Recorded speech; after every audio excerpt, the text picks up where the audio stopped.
Hello guys, বংশমের চ্যানেলে সবাইকে স্বাগত। এখন আমি রেডি হয়ে বেরিয়ে পড়ছি পার্ক স্ট্রিট আর ক্যাথিড্রাল চার্চ ঘুরতে।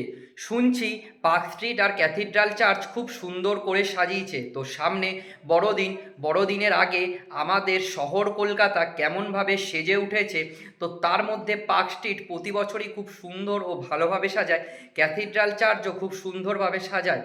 তো আমি এখন সেটা দেখতে যাচ্ছি আর তোমাদেরকেও দেখাবো। অনেকক্ষণ দাঁড়িয়ে থাকার পর ফাইনালি মেট্রো চলে এসেছে। তো মেট্রো করে উঠে আমি ময়দানে নেমে পড়লাম।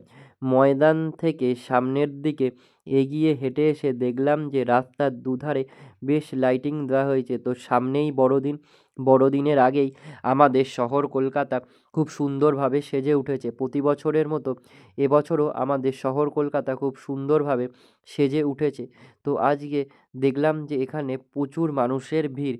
তো বড়দিনের আগেই বাচ্চা থেকে বড়রা সবাই আনন্দ উৎসবে মেতে উঠেছে। আর এখানে একজন সান্টা দাদুকেও দেখা গেল যে তিনি বাচ্চাদের বেশ কিছু গিফট উপহার দিচ্ছেন। তো বড়দিনের আগেই আমার সান্টা দাদুর সাথে দেখা হয়ে গেল। তার ঝোলায় প্রচুর গিফট রয়েছে, তো সেই গিফটগুলো তিনি ছোট ছোট বাচ্চাদের দিচ্ছেন।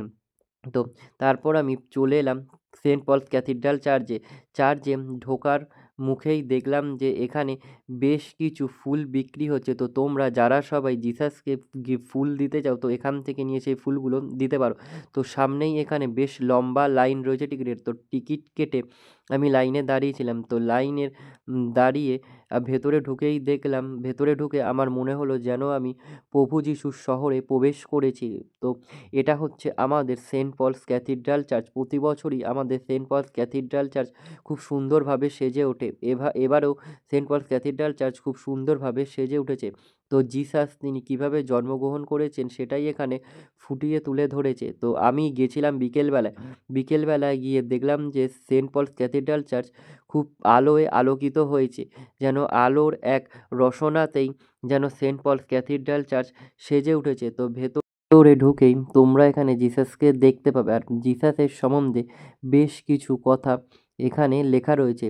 শহর কলকাতার মধ্যে সবথেকে পুরনো চার্চ হলো সেন্ট পলস ক্যাথিড্রাল চার্চ। 178 বছরের পুরনো এই চার্চ প্রতি বছরই বড়দিনের আগে খুব সুন্দরভাবে সেজে ওঠে। তো এই বছরও বড়দিনের আগে সেন্ট পলস ক্যাথিড্রাল চার্চ সুন্দরভাবে সেজে উঠেছে। 24শে ডিসেম্বর চার্চটি সম্পূর্ণরূপে বন্ধ থাকবে। রাত্রি 11টার পর এই চার্চটি খোলা হবে। তো এখানে বেশ কিছু চেয়ার টেবিল রয়েছে। তো তোমরা সবাই এখানে বসে জিসাসের কাছে প্রার্থনা করতে পারো। তো বড়দিনের আগে তোমরা সবাই সেন্ট পলস ক্যাথিড্রাল চার্চ থেকে ঘুরে যেও। তো সেন্ট পলস ক্যাথিড্রাল চার্চ প্রতি বছরের মতো এবছরও খুব সুন্দরভাবে সেজে উঠেছে। সেন্ট পলস ক্যাথিড্রাল চার্চ ঘোরার পর এবারে আমি চলে এলাম পার্ক স্ট্রিট। তো পার্ক স্ট্রিটে এসেই দেখতে পেলাম যে এখানে প্রচুর মানুষের জনসমাগম। তো পার্ক স্ট্রিটের রাস্তা এখনও অবধি গাড়ি চলাচল সম্পূর্ণরূপে বন্ধ হয়নি।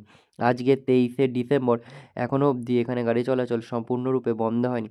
সম্ভবত 24 বা 25শে ডিসেম্বর থেকে এই রাস্তায় সম্পূর্ণরূপে গাড়ি চলাচল বন্ধ হয়ে যাবে। তো সাধারণ মানুষজন, তো তোমরা সবাই এই রাস্তা দিয়ে যাতায়াত করতে পারবে। তো এখানে এসে দেখতে পেলাম যে রাস্তায় প্রচুর মানুষজন এখানে ফটোশ্যুট করছে। তো পার্ক স্ট্রিটের প্রতি বছরের মতো এবছরও পার্ক স্ট্রিট খুব সুন্দরভাবেই সেজে উঠেছে। দ্য পার্ক এই হোটেলের এখান থেকে প্রতি বছরই এই সুন্দর এই লাইটিংগুলো করা হয়। তোমরা যতই সামনের দিকে এগিয়ে যেতে থাকবে এই লাইটিংগুলো ততই তোমরা দেখতে পাবে। এখানে বেশ কিছু জিঙ্গেল বেলের ঘন্টা লাগানোর মতন লাইটিংগুলো দেওয়া হয়েছে। তো পার্ক স্ট্রিট আমাদের খুব সুন্দরভাবে সেজে উঠেছে। তো এই ক্রসিংয়ের এখানে ছোট্ট একটা ক্রিসমাস ট্রিকে দেখতে পেলাম। তো ফাইনালি আমি এবার পৌঁছে গেলাম অ্যালেন পার্কের কাছে। অ্যালেন পার্কটা খুব সুন্দরভাবে সাজায়। প্রতি বছরের মতো এবছরও অ্যালেন পার্ক খুব সুন্দরভাবে সেজে উঠেছে।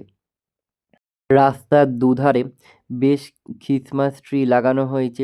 আর ওপরে ছোট্ট একটি ডিস্কো লাইট মতন লাগানো হয়েছে। আর এই হচ্ছে আমাদের অ্যালেন পার্ক। অ্যালেন পার্ক প্রতি বছরই খুব ক্রিসমাসের আগে খুব সুন্দরভাবে সেজে ওঠে। তো 25শে ডিসেম্বর এটি সম্পূর্ণরূপে বন্ধ থাকে। সামনে বেশ কিছু স্টার লাইট দিয়ে সাজানো হয়েছে। তো অ্যালেন পার্ক খুব সুন্দরভাবে সেজে উঠেছে। তো তোমরা সবাই এই অ্যালেন পার্ক থেকে 25শে ডিসেম্বরের আগে পারলে এসে ঘুরে যাও। কারণ 25শে ডিসেম্বর এটি সম্পূর্ণরূপে বন্ধ থাকে। আর এখানে যীশুখ্রিস্ট তিনি কিভাবে জন্মগ্রহণ করেছে তার সুন্দর একটি দৃশ্য এখানে ফুটিয়ে তুলে ধরেছে। জিসাস তিনি কিভাবে জন্মগ্রহণ করেছেন তার এখানে বেশ কিছু দৃশ্য তুলে ধরা হয়েছে। তো সেই দৃশ্যগুলোই অ্যালেন পার্কে ফুটিয়ে তুলে ধরা হয়েছে। অ্যালেন পার্ক সম্পূর্ণরূপেই সেজে উঠেছে। তো 24 আর 25শে ডিসেম্বর এটি সম্পূর্ণরূপে বন্ধ থাকে। তো তোমরা সবাই তার আগে এসে অ্যালেন পার্ক দিয়ে ঘুরে যেও। অ্যালেন পার্কে চারিদিকে খুব সুন্দরভাবে লাইটিংগুলো দেওয়া হয়েছে, আর এখানে বেশ কিছু ঝিঙ্গেল বেলের মতন ছোট ছোট বেলের মতো লাইটিং দেওয়া হয়েছে, আর এখানে বেশ কিছু স্টার লাইটিংও দেওয়া হয়েছে। প্রতি বছরের মতো এবছরও আমি অ্যালেন পার্কে এসে ঘুরে গেলাম। অ্যালেন পার্ক প্রতি বছরই খুব সুন্দর সাজায়, এবছরও খুব সুন্দরভাবে অ্যালেন পার্ক সেজে উঠেছে, আর প্রচুর মানুষের জনসমাগমও এখানে নেমেছে। সবাই এখানে এসে ফটোশ্যুট করছে, আর এখানে সুন্দর একটি অনুষ্ঠানের আয়োজন করা হয়েছে। তো তোমরা সবাই এসে এই অনুষ্ঠানগুলো দেখতে পাবে।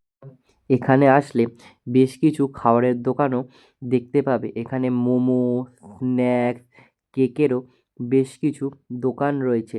অ্যালেন পার্কের পাশেই এগুলো রয়েছে। তো তোমরা সবাই অ্যালেন পার্কে ঘোরা ঘুরে এই সব দোকানগুলোতে এসে খাবার খেয়ে যেতে পারো।